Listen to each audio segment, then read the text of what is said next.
Hi, my name is Alex Lorenz, and I'm out here at Forest Akers Golf Course, part of the Spartan Golf Academy, to give you some pointers on how you can chip it close. Before we can do that, we got to talk a little bit about how we know we're going to use a chipping technique. And an easy way to remember is if you're within about 5 or 6 paces from the edge of the green, where the ball is going to spend a lot more time or has the ability to spend a lot more time rolling than it has to be in the air. So you could also look at it as the ball is only going to spend for a chip shot about 20% of the time in the air, 80% rolling on the ground. I like to chip with my pitching wedge, believe it or not.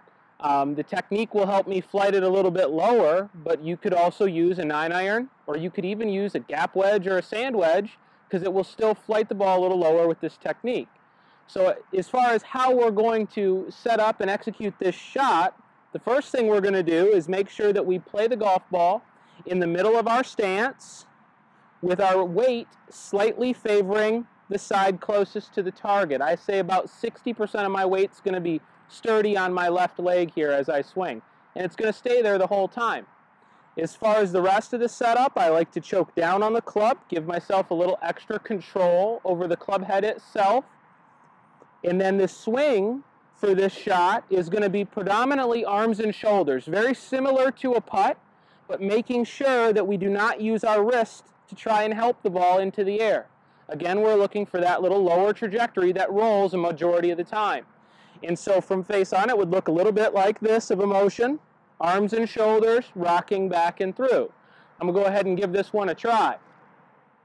To get it really close, I'm going to evaluate the green and make sure I make a decision on how I think this ball might roll. And I'm going to choose a very small landing zone, and that's going to be my guide for where I want this ball to land and then roll from there. So I'm going to pick my spot here, and I've got a little discoloration up there on the green, or a little ball mark looks like, that we'll fix later, that I'm going to target.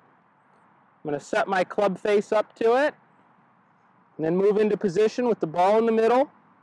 And my weight is going to lean a little bit left and stay right there.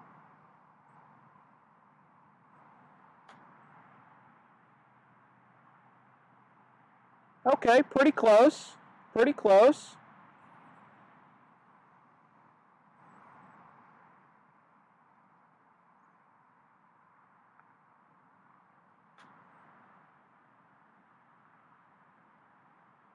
Almost there.